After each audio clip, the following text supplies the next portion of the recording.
नमस्कार, स्वागत है आपका जनता टीवी में। मैं हूं आपके साथ सचिन चौहान। आज हम बात करेंगे लैंड जिहाद पर धामी का प्रहार। उत्तराखंड में लैंड जिहाद के खिलाफ धामी सरकार का बुलडोजर लगातार ध्वस्तीकरण में लगा हुआ है। देवभूमि उत्तराखंड में अब तक 455 हेक्टेयर भूमि को अतिक्रमण से मुक्त कर लिया गया है। धार्मिक अतिक्रमण हटाने के तहत अब तक 416 मजारों को तोड़ दिया गया और इनमें से 42 मंदिर है जिनको डिमोलिश किया गया है। उत्तराखंड में मुख्यमंत्री पुष्कर सिंह धामी की सख्ती के बाद प्रदेश भर में अतिक्रमण हटाने की कार्रवाई बहुत तेजी से चल रही है। इसमें वन विभाग की भूमि पर बनी मजारों को हटाने के लिए विभाग पूरी तरह से सक्रियता के साथ काम कर रहा है। वन विभाग की कार्रवाई के चलते कॉर्बेट टाइगर रिजर्व अतिक्रमण से मुक्त किया जा चुका है। तो बहुत तेजी से यह काम हो रहा है। हालांकि इस पर राजनीति भी हो रही है, कहीं इसका समर्थन तो कहीं इसका विरोध भी हो रहा है, लेकिन अब तक 455 हेक्टेयर भूमि को अतिक्रमण मुक्त यह कर लिया गया है। बहुत सारी ऐसी मजारें हैं, मंदिर हैं जो अवैध तरीके से बनाए गए थे और उत्तराखंड में जिस तरह की तस्वीरें देखने को मिलती हैं, अगर आप उत्तराखंड गए हो तो हर कुछ मीटर की दूरी पर ही आपको ऐसी तस्वीरें नजर आएंगी जहां पर कोई मजार बनी होगी या फिर कोई मंदिर सड़क के किनारे बना होगा। अब ऐसे जो अवैध तरीके से ऐसे कंस्ट्रक्शन खड़े किए गए हैं, ऐसे धार्मिक, अगर हम मजारों की बात करें, मंदिरों की बात करें, तो उन पर अब कार्रवाई शुरू हो चुकी है। तो लगभग 455 हेक्टेयर भूमि को अतिक्रमण मुक्त कर लिया गया है और इसी के साथ ही 416 मजारें हैं जिनको तोड़ दिया गया है। इनमें से 42 मंदिर जो अवैध तरीके से बनाए गए थे उनको भी ध्वस्त कर दिया गया है। और वन विभाग की जो जमीन है उस पर अतिक्रमण बहुत तेजी से बढ़ रहा था। अक्सर कई बार खाली जमीन पर मजारे, मंदिर आपको देखने को मिलते हैं, लेकिन यह समझ में नहीं आता कि ये यहां पर बने कैसे हैं, किसकी ये जमीन है, कोई अता पता नहीं था। लेकिन अब जमीनी स्तर पर इस पर जो कार्रवाई हो रही है, ये तस्वीरें भी आपके सामने हैं। हालांकि बहुत जगह विरोध की तस्वीरें भी सामने आई है जहां पर इसका विरोध भी हो रहा है। ये कहा जा रहा है कि ये सिर्फ परेशान करने की कोशिश है, विकास के तमाम मुद्दे हैं उस पर बातचीत नहीं करती सरकार और इस तरह से ध्यान भटकाने की ये कोशिश की जा रही है। हालांकि ये साफ कर दिया है धामी सरकार ने कि अवैध रूप से कोई भी कंस्ट्रक्शन होगा उसे किसी भी कीमत पर बर्दाश्त नहीं किया जाएगा। तो बहुत तेजी गति से ये डिमोलिश करने का काम, जो अवैध तरीके से कंस्ट्रक्शन खड़ा कर दिया गया था उसको ध्वस्त करने का काम यहां पर चल रहा है। बाकायदा मीटिंग हो रही है, इसका पूरा रिकॉर्ड ये बनाया जा रहा है, पूरा रिपोर्ट कार्ड इसका तैयार किया जा रहा है, आइडेंटिफाई किए जा रहे हैं ऐसे अवैध तरीके से बने मजार और मंदिर जिनको डिमोलिश करना है, उनको चिन्हित किया जा रहा है। और पहले या तो ये कह दिया गया है, नोटिस पकड़ा दिया गया कि वो खुद ही इसको ध्वस्त कर दे। अगर वो खुद नहीं करते तो फिर ये एक्शन यहां पर लिया जा रहा है। तो आप देखिए उत्तराखंड में इस वक्त जिस तरह के हालात यहां पर बने हुए हैं, लगातार ऐसे अवैध तरीके से जो कंस्ट्रक्शंस रातों रात खड़े कर दिए गए या लंबे समय से ये कंस्ट्रक्शंस यहां पर बने हुए थे, लेकिन जब जांच इनकी की गई तो अवैध तरीके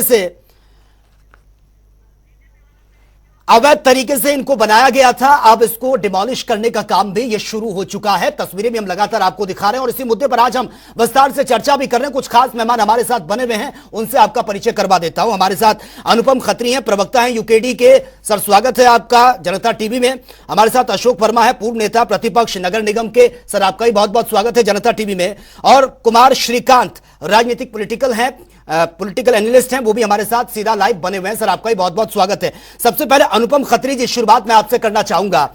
उत्तराखंड में अब जिस तरह की तस्वीरें ये दिखने को मिल रही हैं, कार्रवाई बहुत तेजी गति से हो रही है। जो इलीगल तरीके से कंस्ट्रक्शन खड़ा कर दिया गया था उसमें बहुत सारी मजारें भी हैं, मंदिर भी हैं, लेकिन अब उस पर जो धामी सरकार एक्शन ले रही है, उत्तराखंड क्रांति दल यानी कि यूकेडी, जिसको कहा जाता है कि वो एक ऐसी पार्टी जो उत्तराखंड के बहुत जमीनी स्तर से जुड़ी है, आप इस कार्रवाई को किस तरह से देख रहे हैं? जी, आज आपके चैनल पे मैं आया हूं और आपकी सभी पूरी टीम और सभी दर्शकों का मैं अभिनंदन करता हूं। देखिए, हम बड़ा स्वागत करते हैं इस फैसले का कि सरकार अतिक्रमण तोड़ने के लिए जागी तो सही।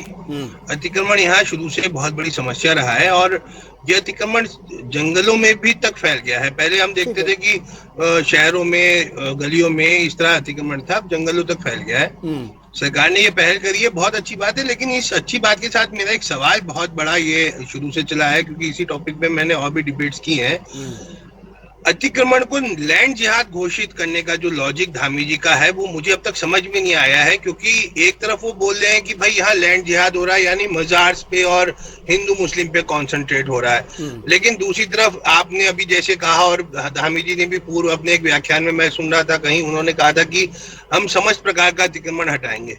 तो अतिक्रमण है, इसे जिहाद बनाने की आवश्यकता क्यों पड़ी भारतीय जनता पार्टी को? एक सवाल तो मेरा ये अभी तक भी ज्वलंत है और मुझे इसका जवाब किसी भी भाजपा प्रवक्ता से या सरकार की तरफ से नहीं मिला। दूसरा, मैं एक बात ये कहना चाह रहा हूँ कि एक दुकानदार अपनी दुकान का सामान दिखाने के लिए सड़कों पे रख लेता है, एक गरीब ठेला सड़कों पे लगा लेता है, लेकिन उसके पहले में, क्योंकि अतिक्रमण तो ये भी है, पर उसी के पहले में एक IAS IPS बड़े बड़े अतिक्रमण कर लेते हैं। जैसे ओम प्रकाश जी ने दून वैली के अंदर पूरा सरकारी नाला घेर के उसमें बागवानी बना दी है, अपनी बहुत बड़ा गार्डन, और ताला लगा के रखा हुआ है, अपना आउट हाउस सा बना रखा है।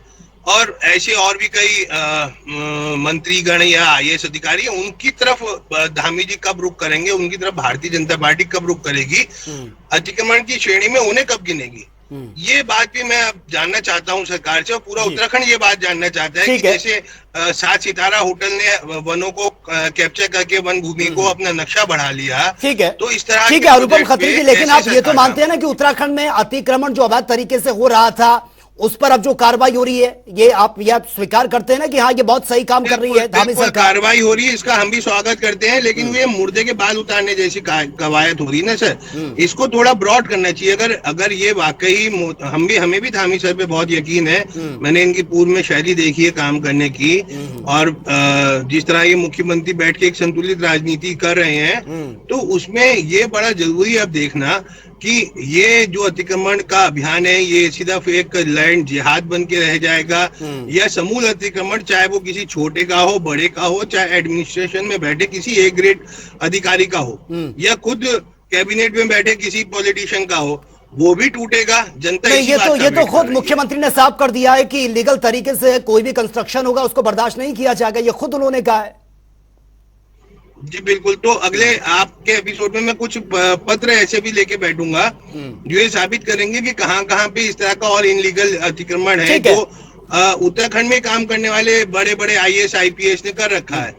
तो हो सकता है धामी जी को इसकी जवाब ले लेते हैं। बीजेपी के स्पोक्स पर्सन भी हमारे साथ जुड़ चुके हैं, कुंवर जपेंद्र सिंह। सर स्वागत है आपका जनता टीवी में। कुंवर जपेंद्र सिंह जी, सवाल बहुत खड़े हो रहे हैं, हालांकि ये इसकी जमकर तारीफ भी हो रही है कि जो अतिक्रमण हटाने का काम युद्धस्तर पर चल रहा है उत्तराखंड में, बहुत बहुत अच्छा काम ये है और ये बहुत पहले होना चाहिए था। लेकिन सवाल ये भी उठ रहे हैं कि सिर्फ इसको लैंड जिहाद नाम क्यों दिया गया, और ऐसे तो बहुत से इलीगल कंस्ट्रक्शन है, बड़े बड़े अधिकारियों ने किया, उन पर कब एक्शन लिया जाएगा? देखिए, अतिक्रमण जो इंक्रोचमेंट है वो 2 तरह का होता है। एक तो होता है आपने जो गवर्नमेंट लैंड है या अथॉरिटीज की लैंड्स हैं उनके ऊपर कब्जा करके आपने अपने व्यक्तिगत रूप के लिए आप उसे इस्तेमाल कर रहे हैं, लेकिन वहां आपका लैंड ओनरशिप नहीं है, वो डिपार्टमेंट की लैंड है या सरकार के अधीन है। और दूसरा अतिक्रमण होता है धार्मिक आधार पर किया गया अतिक्रमण, जो कहीं पे भी मंदिर बनाकर, मस्जिद बनाकर, मजार बनाकर इस तरह से अतिक्रमण कर लिया जाता है। और ये परंपरा बहुत पहले से 1947 के बाद से निरंतर चलती आ रही है। और इसमें ऐसा नहीं है कि भाई इसमें मंदिर के नाम पर अतिक्रमण कहीं नहीं हुआ या सिर्फ मस्जिद और मजारों के नाम पर ही हुआ। हाँ, ये एक अलग तथ्य है कि उसमें मजारों के नाम पर या उस तरह के अतिक्रमण वाले वो बनाकर वो ज्यादा हुआ, मंदिरों का कम हुआ।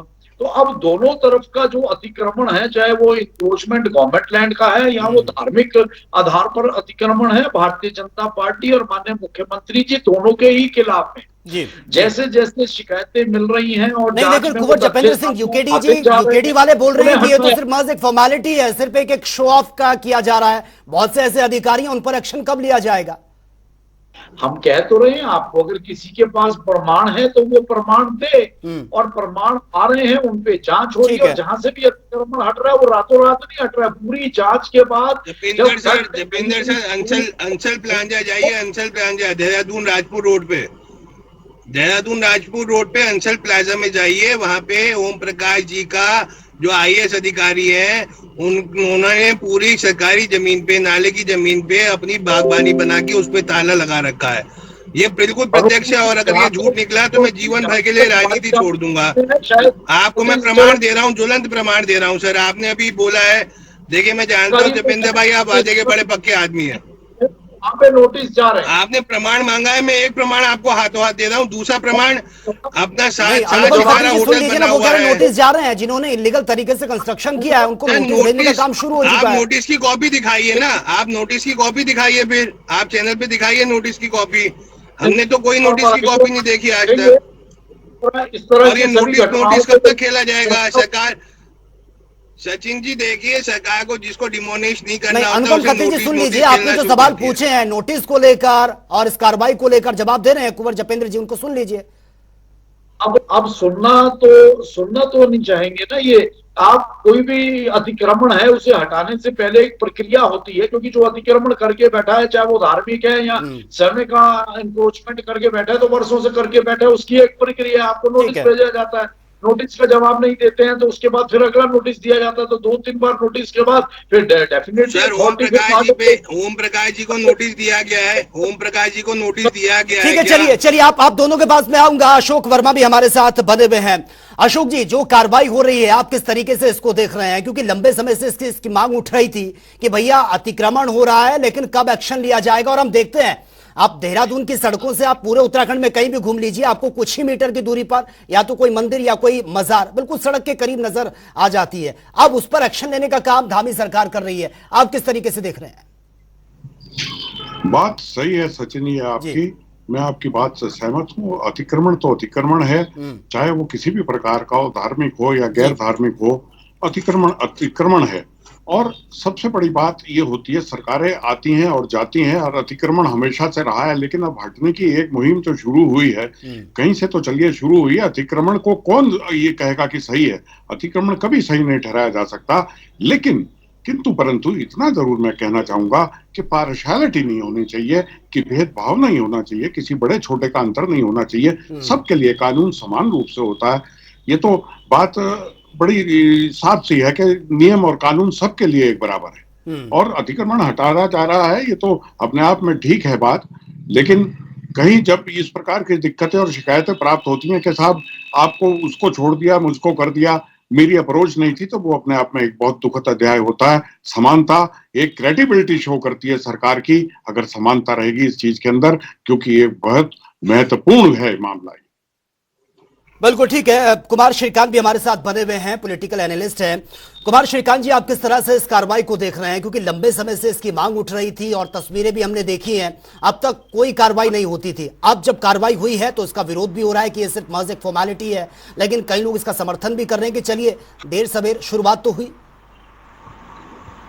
देखिए, उत्तराखंड अपने आप में अहम है और देवताओं शहर है, पूरी राज्य भूमि है। वहां पर जिस तरीके से डेमोग्राफिक का चेंज हो रहा है, जिस तरीके से अलग अलग, और खास तौर से जब भी आप नेशनल हाईवे में जाइए या सुदूर क्षेत्रों में जाइए उत्तराखंड के, आप देखिए किस तरीके से जमीन का अतिक्रमण हो रहा है। और अतिक्रमण न केवल आप देखेंगे कि धार्मिक मजारों को बनाकर या फिर अलग अलग तरीकों को बनाकर, मैंने देखा कि टिहरी बांध उसके पास मजार बना हुआ है, और हर शुक्रवार को तकरीबन 100 से ज्यादा लोग वहां पर नमाज पढ़ने आ जाते हैं। बड़ा सवाल यह है कि आसपास ना तो मुस्लिमों की आबादी है, ना ही मुस्लिम वहां वर्कर्स रहते हैं, और ना ही टिहरी बांध के बनते वक्त या वहां पर वो लोग खास तौर से उन्होंने काम किया। तो सवाल ये उठता है कि वो मस्जिद कैसे बनती है, और महज वहां से 6.5 किलोमीटर दूर एक मुस्लिमों का मदरसा भी है। तो ये मदरसा कैसे बन जाता है जब वहां पर उनकी संख्या नहीं है, जनसंख्या नहीं है, ना वो वहां पर नौकरी करते हैं ना काम करते हैं। तो सवाल उठता है कि आखिर देवभूमि को ही किस तरीके से इंक्रोच किया जा रहा है, किस तरीके से वहां पर मदरसा बनाया जा रहा है, और किस तरीके से बहुत संवेदनशील जो जगह है वहां पर मस्जिद या छोटी मजारों का रूप लिया जा रहा है। अगर आप इंकित करें तो ये एक बहुत बड़े पैमाने पर आप देखें तो एक राष्ट्रीय न्यूज चैनल ने एक इसको लेकर खबर भी चलाई, तो अलग उसका विरोध भी हुआ, लेकिन सच्चाई तो दर हकीकत ही रहती है। वो इसमें भी अच्छा है कि धामी साहब इसको लेकर काम कर रहे हैं, लेकिन बड़ा सवाल ये है कि मजारे, मस्जिदें, मंदिर तोड़ने से कुछ नहीं होगा। बड़ा सवाल यह है कि इनको दोबारा इनक्रोच ना कर पाए, उस पर क्या काम होगा। और जो लोग इसको बना रहे हैं, क्या उनको दंड दिया जा रहा है? क्या उनको दंडित किया जा रहा है? अगर दंड दिया जाएगा तो मुझे लगता है कि आने वाले दिनों में आप उत्तराखंड में ऐसी मजारे और मस्जिदें बनने से या तमाम इंक्रोचमेंट होने से रोक पाएंगे। पर एक तरीके से अगर आप इसे धार्मिक रंग के तौर पर देखेंगे तो मामला गंभीर होगा। मुझे लगता है कि इसमें जपेंद्र सिंह जी जवाब दीजिए सर, आगे क्या प्रोसेस रहेगी? क्या उनको दंडित किया जाएगा? क्योंकि रातों रात तो ये कंस्ट्रक्शन होता नहीं है, जब ये बनाई जाती है उस वक्त किसी का ध्यान नहीं होता, बनकर तैयार हो जाती है, अब उस पर कार्रवाई हो रही है, ये भी सवाल उठ रहे हैं। और आगे क्या ऐसा सख्त कानून बनेगा कि किसी की हिम्मत ना हो कि दोबारा से इस तरीके का कंस्ट्रक्शन कर पाए? देखिए, demographic change is a totally unconstitutional. जो हमारा देश का संविधान है, कॉन्स्टिट्यूशन है, वो भी इसकी इजाजत नहीं देता। अगर कहीं पे देश के किसी हिस्से में, प्रदेश के किसी हिस्से में डेमोग्राफिक चेंज आ रहा है तो वो एक सोची समझी साजिश और एक नीतिगत तौर तरीकों के तहत आता है, जिससे किसी भी देश का संविधान, जितने भी हमारे डेमोक्रेटिक कंट्रीज हैं, कोई भी उसकी इजाजत नहीं देता। वो बात अलग है कि हमारे यहाँ इन चीजों का बेजा इस्तेमाल और लाभ लिया जाता रहा है, लेकिन अब हमें लगता है कि भारतीय जनता पार्टी की सरकारों के रहते राज्यों में और केंद्र में अब ये थोड़ा सा मुश्किल होता जा रहा है और डेमोग्राफिक चेंज के ऊपर हमारे सरकारें काम कर रही हैं। हम किसी के धर्म को बाधित करने का काम नहीं करते हैं, लेकिन कोई हमारे संस्कारों, हमारी संस्कृति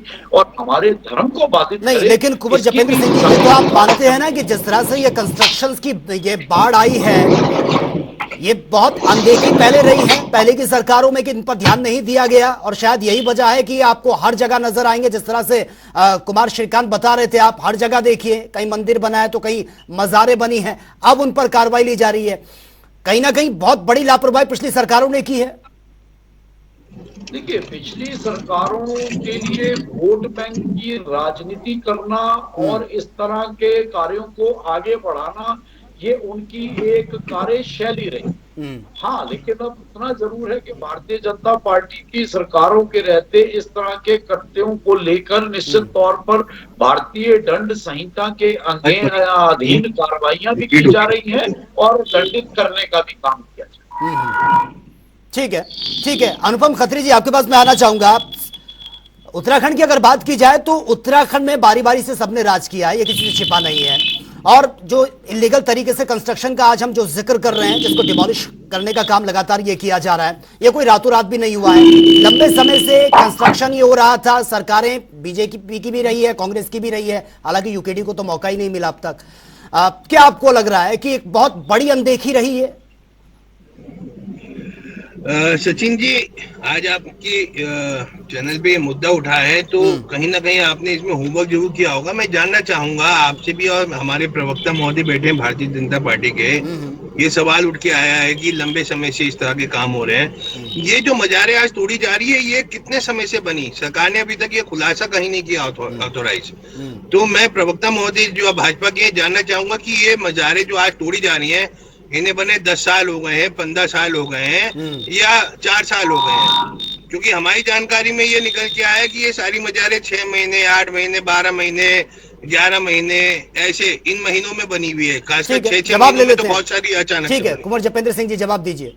ये ऑथोराइज समय कब है? क्योंकि कई प्रकार के भ्रम है इस समय।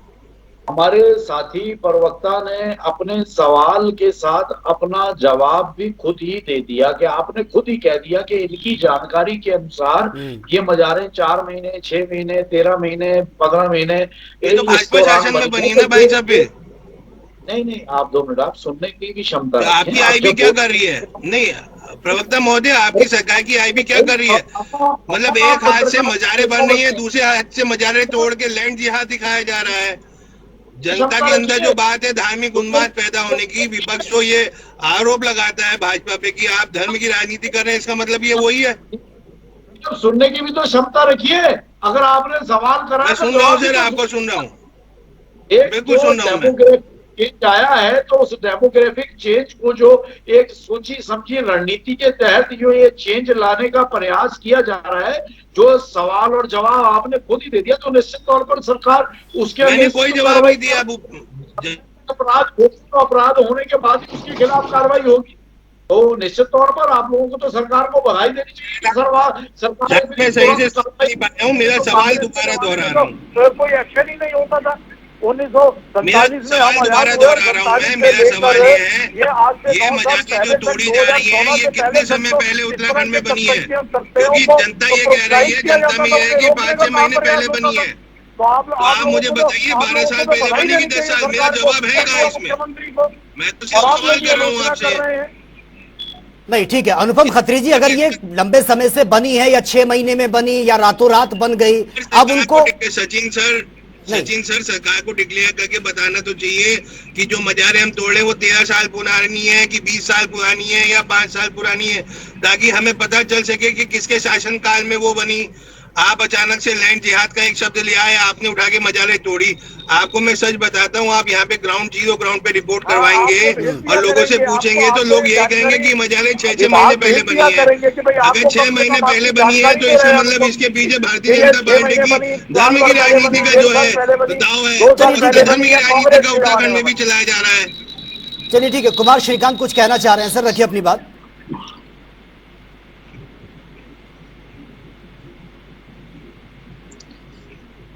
कुमार श्रीकांत जी, आपकी वॉइस हम तक नहीं पहुंच पा रही है। सचिन जी, मेरी आवाज आ रही है? मेरी आवाज आ रही है? जी जी, अब आ रही है सर, रखिए अपनी बात। हाँ, देखिए हल्द्वानी का पूरा केस जो है वो इनलीगल इंक्रोचमेंट का ही है। राज्य सरकारों ने मदद की, किस तरीके से केंद्र सरकार ने सरकारी जमीन को, एक तरीके से जंगल की जमीन को, वन संपदा को और उत्तराखंड के लोगों की जमीन को इनलीगल इंक्रोचमेंट पे जाने दिया। और देखिए कि वहां पर लाखों लोग बस गए। ये इलीगल इंक्रोचमेंट जो डेमोग्राफी चेंज करता है, जो वहां के हर गुणा गणित को बदल कर रख देता है, वही अगर धामी सरकार उस इलीगल इंक्रोचमेंट को हटा रही है, हल्द्वानी पार्ट 2 किसी उत्तराखंड के दूसरी जगह पर ना हो, किसी और शहर में ना हो, अगर ऐसा सरकार कर रही है तो मुझे लगता है उसके साथ खड़ा होना चाहिए। और जो उत्तराखंड के सही वासिंदे हैं, जो उत्तराखंड के नब्ज को समझते हैं और वहां की संस्कृति को आगे भी जारी रखना चाहते हैं, जो उसको देवभूमि ही बनाए रखना चाहते हैं, मुझे लगता है इस मामले पर उनको साथ आना चाहिए। ठीक है, फाइनल कमेंट अशोक वर्मा जी आपसे। सचिन जी, बात ऐसी है, मैं ये बड़ा वैचारिक प्रश्न है एक मेरे दिल में, और चूंकि मैं बहुत लंबे अरसे तक नगर निगम से भी जुड़ा रहा, जहाँ पे हमेशा यही अतिक्रमण के मामले छाए रहते हैं, चाहे सरकारी जमीन में तो ज्यादातर रहता है, नगर निगम की जमीनें भी खुर्द-बुर्द हो जाती हैं। मुझे आज तक ये नहीं समझ में आया सरकारी महकमे उस समय क्या करते हैं जब ये चीजें डेवलप हो रही होती है। ये महकमे का क्या रोल होता है उस समय, या इनकी बैक में कोई पॉलिटिशियंस का रोल होता है जो कि कहते हैं कि बनने दीजिए, मत छेड़िए। ये प्रश्न अपने आप में बहुत बहुत बड़ा जमीनी प्रश्न है। इस पे भी निगाह जानी चाहिए कि ये, ताकि फर्दर इस प्रकार की चीजें डेवलप ना हो, कन्फ्रंटेशन ना पैदा हो। एक चीज बनती है फिर तोड़ते हैं, तो आप बनने मत दीजिए ना। इसको रोकने के लिए सख्त कार्रवाई की जरूरत है। फर्दर कर लीजिए। चलिए, अब तक जो हुआ सो हुआ, जौन सी सरकार के टाइम में हुआ, बहुत छोटा सा फाइनल कमेंट दीगर है। कुमार जपेंद्र जी, इसका जवाब दीजिए बहुत ही शॉर्टली सर, समय का अभाव है। अशोक जी बहुत ही में और नेता प्रतिपक्ष भी रहे हैं, और यहाँ ये तथ्य भी सामने आ जाना चाहिए, हमारे अशोक जी भी भूल गए। तो इस तरह से अतिक्रमण करा के वोट बैंक को जमाना, ये कांग्रेस की परिपाटी रही है। कांग्रेस की इस कांग्रेस की परिपाटी नहीं जितेंद्र जी, ये काम हर एक करता है, कोई पॉलिटिकल पार्टी हो। मैं तो यहाँ तो खैर मैं जो है सो है, लेकिन हर जगह होता है ये, कहीं ना कहीं इस बात में कोई गुरेज नहीं होना चाहिए। एक्सेप्ट करने में हर एक करता है अतिक्रमण कराकर और ये डेमोग्राफी को बदलने। चलिए ठीक है, समय का अभाव है, मैं इस डिबेट को कंटिन्यू नहीं रख पाऊंगा सर। बहुत बहुत शुक्रिया, बहुत बहुत शुक्रिया। हालांकि अब जो शुरुआत हुई है उसमें सभी को समर्थन करना चाहिए, क्योंकि उत्तराखंड की तस्वीरें जो हैं वो अब जिस तरह से सामने आ रही हैं कि आपको हर कुछ मीटर की दूरी पर ही तमाम ऐसे मजार मंदिर मिल जाएंगे बने हुए, जो अवैध तरीके से जिनका कंस्ट्रक्शन किया गया है। और उस पर धामी सरकार जो अपना प्रहार कर रही है वो स्वागत योग्य है। और कब तक ये सब कुछ होगा, और क्योंकि इसका विरोध भी हो रहा है, समर्थन भी हो रहा है। बहुत बहुत शुक्रिया सभी मेहमानों का डिबेट का हिस्सा बनने के लिए। तो फिलहाल मेरे साथ इतना ही, लेकिन तमाम खबरों के लिए आप बने रहिए जनता टीवी के साथ। नमस्कार।